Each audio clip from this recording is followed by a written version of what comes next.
तो हम पढ़ रहे हैं। चलो, हमने क्या डिस्कस किया? Ionisation energy. आयोनाइजेशन एनर्जी में हमने क्या डिस्कस किया? It is the minimum energy required to remove an electron from an isolated gaseous atom at its ground state. The minimum amount of energy required to remove an electron from an isolated gaseous atom in its ground state. Ground state मतलब lowest energy वाला state. और ये हमेशा gaseous state के isolated atom से होता है, मतलब अकेले एटम से ही आप रिमूव करते हो, आप कभी भी मॉलिक्यूल से रिमूव नहीं करते हो। यूनिट होता है किलो जूल पर मोल या फिर ईवी पर एटम। फर्स्ट आई होता है जो पहला इलेक्ट्रॉन रिमूव करने के लिए जितना एनर्जी लगता है वो। सेकेंड आई होता है जो दूसरा इलेक्ट्रॉन रिमूव करने के लिए लगता है। थर्ड आई जो तीसरा इलेक्ट्रॉन। तो जैसे जैसे हम इलेक्ट्रॉन को रिमूव करते हैं, जैसे मान लो मैं सोडियम का एग्जांपल लेता हूँ, 11 प्रोटॉन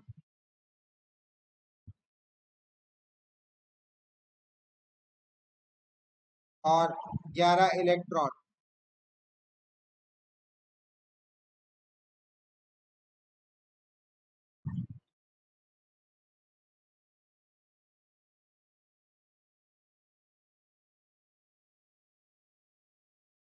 तो इसमें पहला इलेक्ट्रॉन को जब मैं रिमूव करूंगा तो वो होगा फर्स्ट आई या IE1। ये सबसे कम होगा वैल्यू में, क्योंकि ये सबसे ज्यादा दूर है। दूर है मतलब क्या? जैसे जैसे डिस्टेंस बढ़ता है फोर्स कम हो जाता है, क्योंकि force is inversely proportional to square of distance according to Coulomb's law.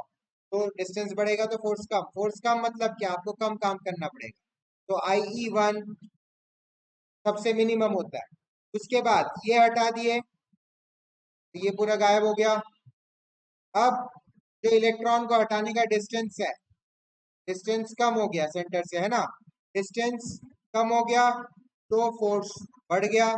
Force बढ़ गया तो IE2 जो होगा, जो सेकंड इलेक्ट्रॉन को हटाने का जो एनर्जी होगा वो और ज्यादा होगा। तो IE2 और ज्यादा होगा।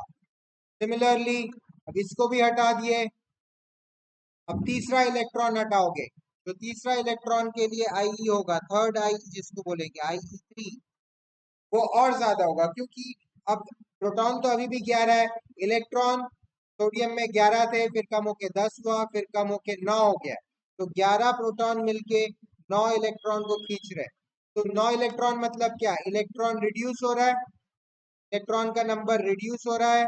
और इलेक्ट्रॉन रिड्यूस हो रहा है मतलब क्या?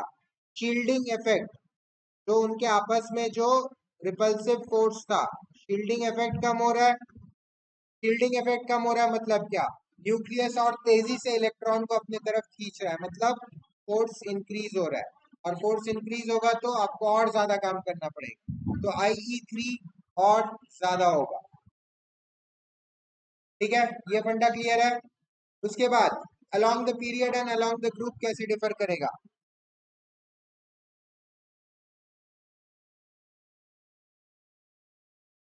अलोंग द पीरियड IE जो है वो इंक्रीज करता है, increases along a period.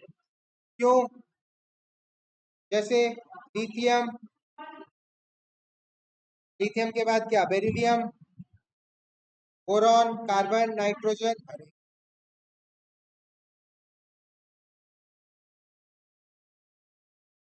Oxygen, chlorine, neon. तो जैसे जैसे इसमें क्या है, कितने प्रोटॉन है? 3 proton 3 electron, 4 proton 4 electron, 5 proton 5 electron, 6 6, 7 7, 8 8, 9 9, 10 10। तो ऑब्वियसली हम लोग को पता है according to Coulomb's law force is directly proportional to Q1 Q2। तो यहाँ पे 3 3 से कितना हो जाएगा? 9। यहाँ पे 4 4 से 16। यहाँ पे 5 5 से 25। तो प्रोडक्ट ऑफ चार्जेस बढ़ता जा रहा है, तो ऑब्वियसली फोर्स भी इंक्रीज करता रहेगा। और जैसे लेफ्ट टू राइट जा रहे हो आप, जैसे जैसे फोर्स इंक्रीज कर रहा है वैसे वैसे आपको वर्क डन भी ज्यादा करना पड़ेगा, तो IE भी इंक्रीज होता रहेगा। क्लियर है? सो IE increases along the period. Same चीज,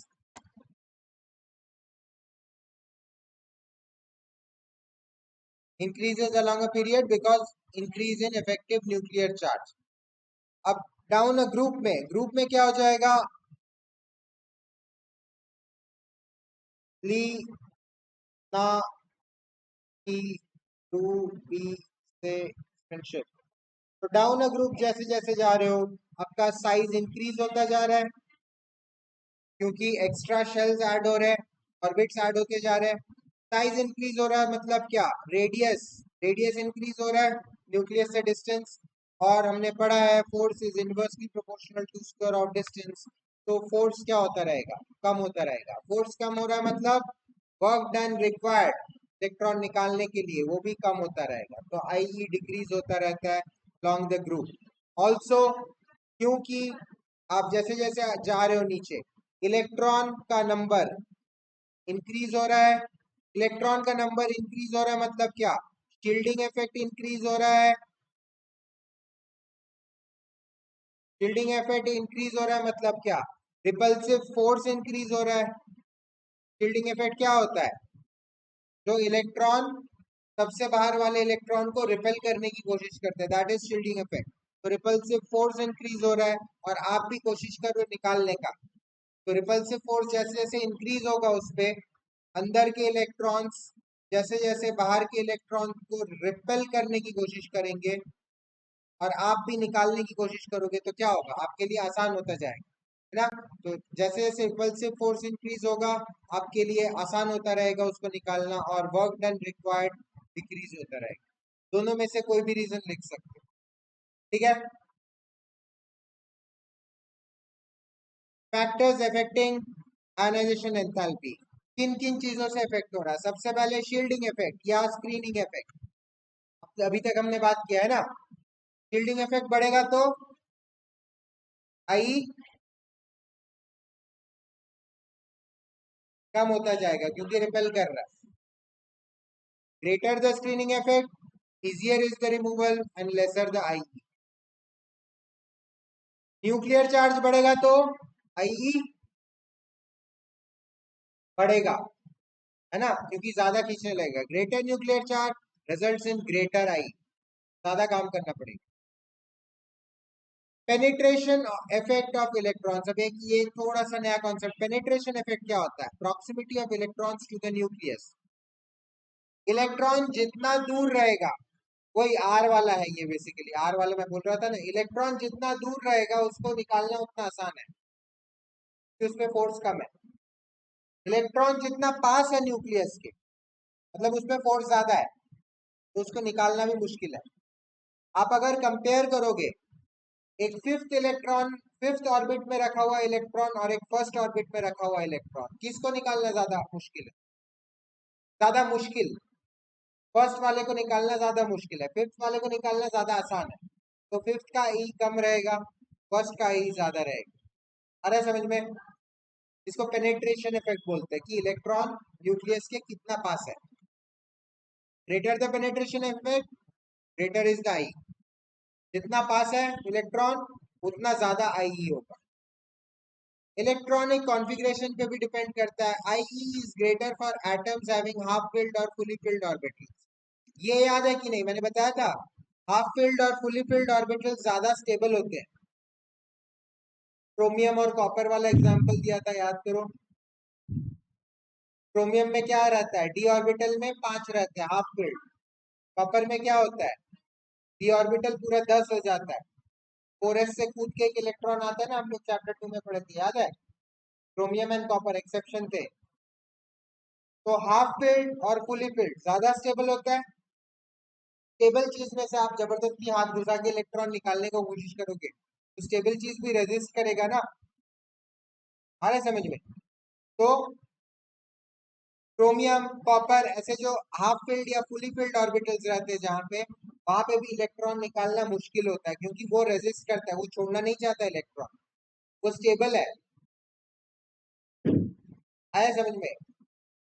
देखो जैसे अगर याद होगा आपको, क्रोमियम क्या था,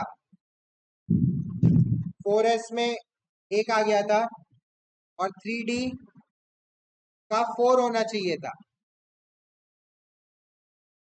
3D का 4 होना चाहिए था, ऐसे होना चाहिए था ना क्रोमियम। लेकिन क्या हो गया था क्रोमियम में, ये वाला कूद के यहाँ आ गया था, तो हाफ फील्ड हो गया। स्टेबल है ये। अब स्टेबल चीज में से आप जबरदस्ती अगर एक इलेक्ट्रॉन को निकाल के बाहर करना चाहोगे तो ये रेजिस्ट तो करेगा ना, क्यों निकाल रहा भाई, रहने देना यार, मैं स्टेबल हूँ, है कि नहीं। तो स्टेबल चीज में से इलेक्ट्रॉन निकालना आसान नहीं होता, मुश्किल होता है। लेकिन यही चीज अगर मान लो पोटेशियम होता तो क्या होता, सिर्फ 4s1, ये स्टेबल है क्या, नहीं है। डी ऑर्बिटल तो इसमें है ही नहीं ना कुछ, स्टेबल है, ये नहीं है। तो इसमें से आप अगर इलेक्ट्रॉन निकालने जाओगे फट से दे देगा, हाँ ले ले भाई ले ले, मेरे को स्टेबल होना। आ रहा है समझ में। अनस्टेबल में से इलेक्ट्रॉन निकालना बहुत आसान होता है, स्टेबल में से इलेक्ट्रॉन निकालना मुश्किल होता है, याद रहेगा। तो लिख लो, electronic configuration I is greater for atoms having half filled or fully filled orbitals। अब तो ज्यादा काम करना पड़ता है हाफ फील्ड या फुली फील्ड में से इलेक्ट्रॉन निकालने के लिए।